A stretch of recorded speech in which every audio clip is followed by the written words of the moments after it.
Hello, my name is Pete Feldkamp. I'm submitted. This is my project 2. It's going to be on the nervous system and sensory organs. So, about the nervous system, I chose it because I think it's very interesting. I feel like a lot of species evolved from it, and there's a lot unknown with the nervous system, but it's very useful, especially in terms of evolution because the nervous system developed to help organisms respond to stimuli. And I mean, you can see it throughout evolution that the growth of the brain usually is for extra stimuli or for social abilities. The brain is really interesting because it allows an organism to potentially live longer by reacting to the outside world.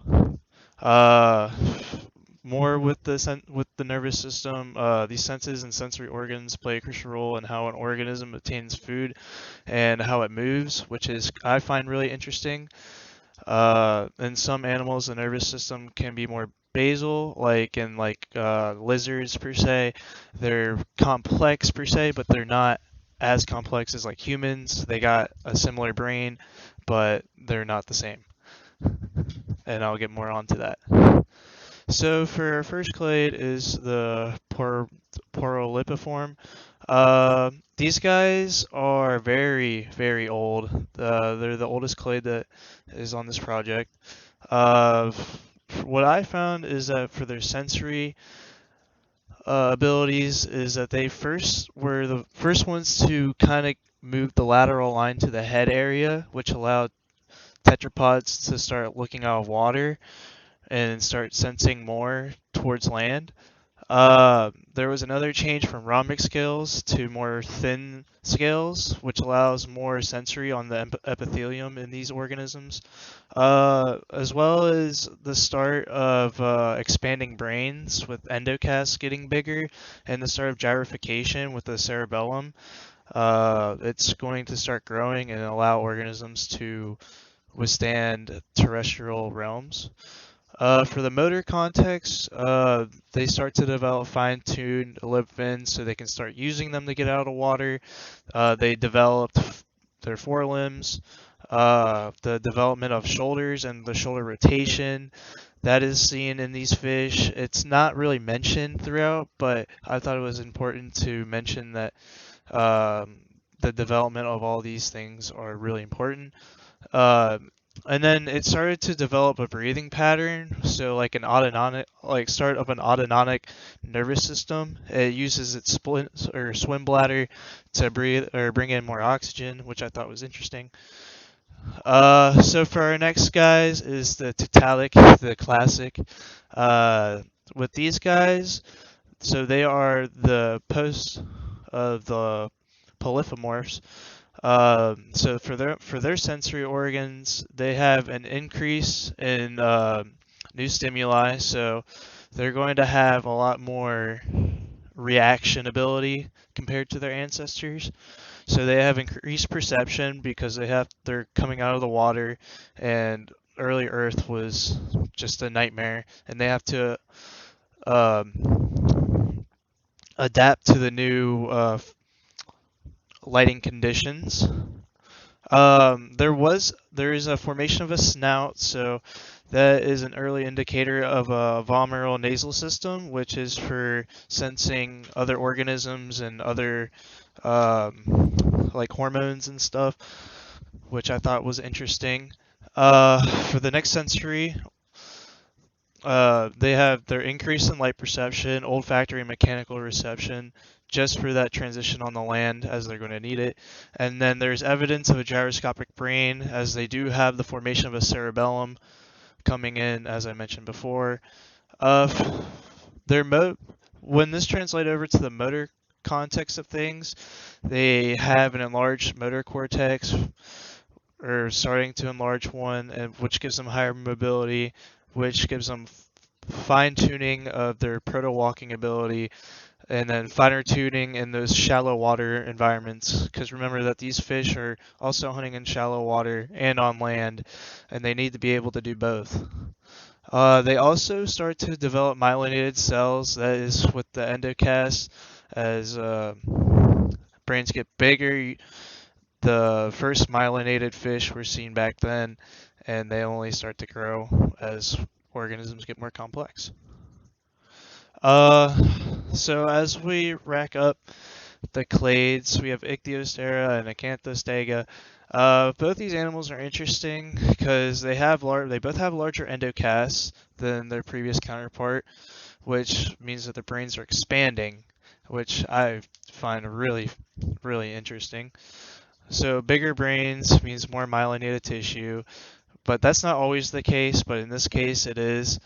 Uh, with brains getting bigger, these animals need to be able to harness more energy and have the ability to catch more prey. So it is evident that there is uh, growth in the CNS of this animal because of its abilities to catch prey on land and be as big as it was. It also has a more developed snout and more uh, sensory abilities on its face than the previous organism. For our motor abilities, it has a fully developed diaphragm, which is really interesting because this organism is a lung-breathing organism, and it's interesting to say that because it came from the swim bladder, and I feel that the lungs are important for the nervous system because if the lungs get bigger, that means there's more oxygen available, which means there's more energy for the brain. I thought this was interesting that they also have a developed radius and ulna, meaning that they have finer movements within their hands. Uh, they're, this organism is just so amazing. To keep going, we have amphibians. Amphibians are more basal, so they're more survival instincts rather than more complex. Their brains are elongated. They have more enhanced basal functions, meaning that they can escape prey more and evade prey or evade predators. They have an enlarged amygdala, meaning that their fight or flight is very fast. They have a developed CNS, even though that they don't really have that developed of a brain. Their CNS is very, very, very developed.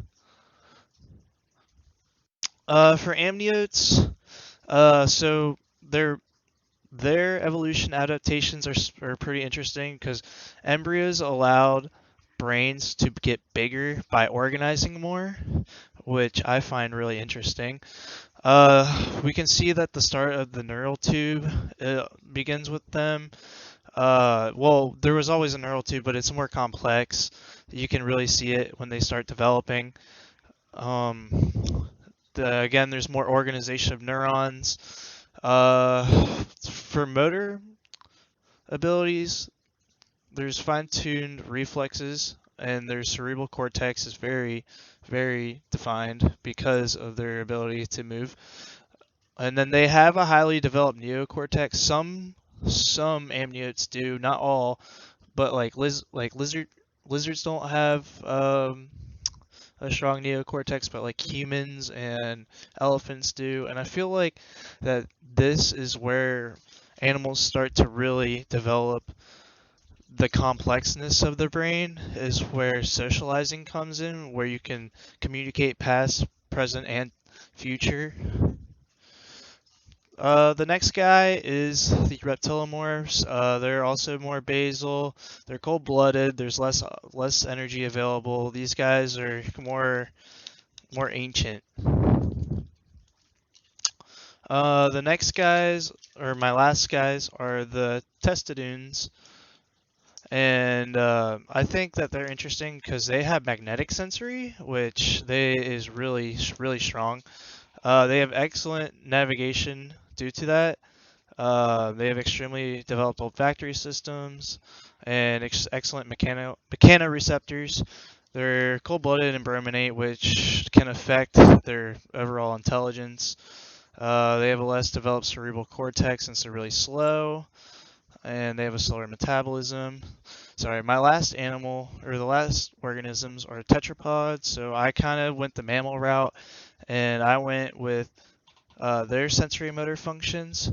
So they have an increased olfactory perception. Socialization really starts to develop, tool use, development of prefrontal cortex, and I feel like all of this is important for the adaptation of humans in a more specific case because we are a social animal, and I feel like it's really interesting to see how complex brains really bring that into fruition. And then for the motor cortex, or the more motor abilities that reflect the sensory abilities, we have a fine-tuned ability to walk and run, fine-tuned ability to use hands, and development of a neocortex, which allows us to be social and do activities. And then this is my works cited. Thank you for watching.